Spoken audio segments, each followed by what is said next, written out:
balak gitu ya. Jadi di sini saya akan memberikan penjelasan tentang murai batu balak sepanjang sebatas pengetahuan saya. Mungkin teman-teman ada yang punya pengalaman lain di murai batu, jadi khususnya di balak ini nanti bisa bantu di kolom komentar ya. Oke, kemarin intinya teman-teman itu ada yang tanya balak itu yang bagaimana Om? Balak itu yang bagaimana? Terus ini apakah termasuk balak seperti itu ya? Jadi banyak orang atau beberapa orang kemarin yang bertanya seperti itu ya. Oke, saya lanjutkan ya. Jadi istilah balak sendiri itu berasal dari kata-kata domino ya. Mungkin teman-teman yang pernah main judi-judinan itu tahu ya domino itu apa ya. Jadi domino itu bendol-bendol-bendol gitu ya. Jadi bendol-bendol yang crash sama jumlahnya kanan dan kiri itu disebut balak. Dari situlah motif murai batu itu disebut balak. Jadi untuk balak sendiri itu juga bisa relatif ya. Maksudnya relatif itu gini. Pak melepek Pak, kulo melepek bocang rokok, kulo alergi rokok. Ngapunten. Kulo ada aja. Anu kenging mah. Oke, sorry. Maaf teman-teman, saya lanjut. Tadi ada teman yang rokok, saya alergi sama rokok.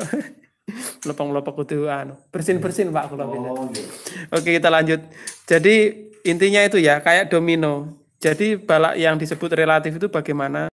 Kalian lihat di depan saya ini biasanya orang bilang disebut balak rantai ya. Balak rantai itu bagaimana ya? Nyambung-nyambung itu kayak rantai gitu ya. Ada sendiri yang balak itu sebetulnya dari kata-kata balak itu nyambung apa ya? Terpisah-pisah ya untuk warna ekornya itu terpisah-pisah. Jadi kayak maaf tripodnya enggak ada ini saya gini kan ya.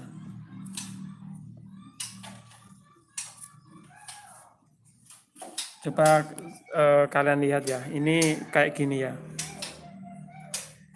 Jadi intinya dari domino itu tadi untuk patokan. Jadi semakin terpisah itu motifnya semakin bagus ya.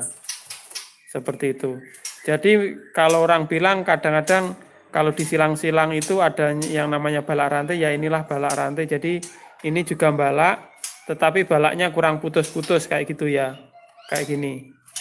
Jadi balaknya ada gandeng, ini biasanya orang bilang itu disebut balak rantai kayak gitu ya.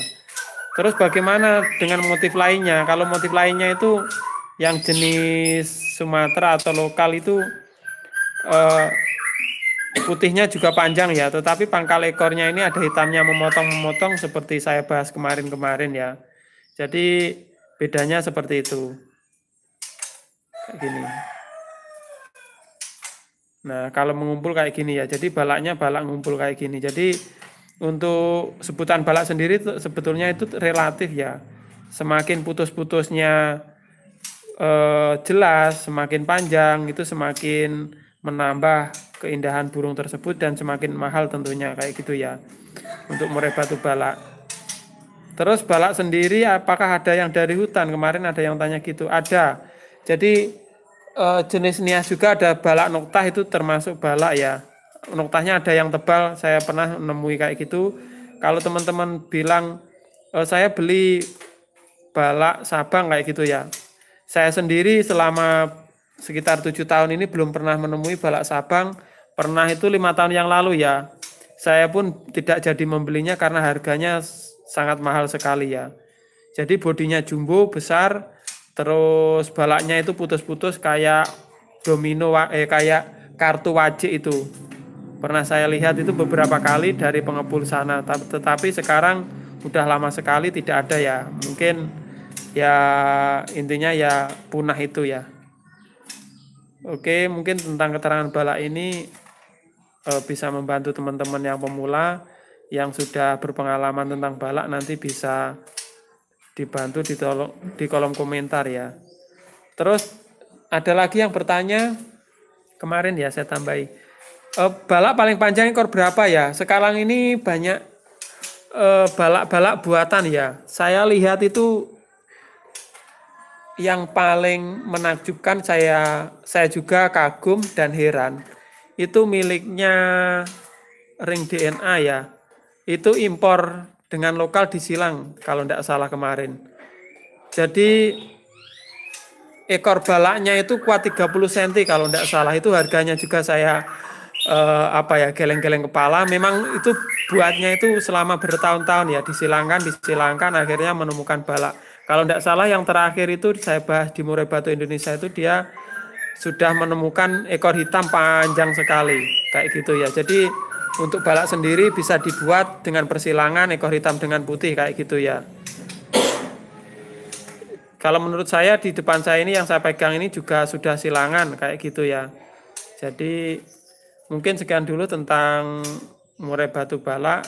Misalkan teman-teman ada pertanyaan lain nanti bisa dituliskan, atau yang teman-teman sudah andalan tentang murai batu balak bisa bantu komentar ya. Jadi di sini intinya sekedar berbagi, tidak ada gengsi-gengsian kayak gitu ya. Oke, sekian dulu, terima kasih Pak Kolik info stok. Oke, siapa? Ini juga stok Pak Hendy. Buat saya Pak Hendy. Ajarin saya Pak Hendy supaya dapat USD banyak, dolarnya banyak itu Pak Hendy. Saya cuma sedikit Pak Hendy. Oke, salam kecamania. Apa-apa. Mungkin stres sehari ini demi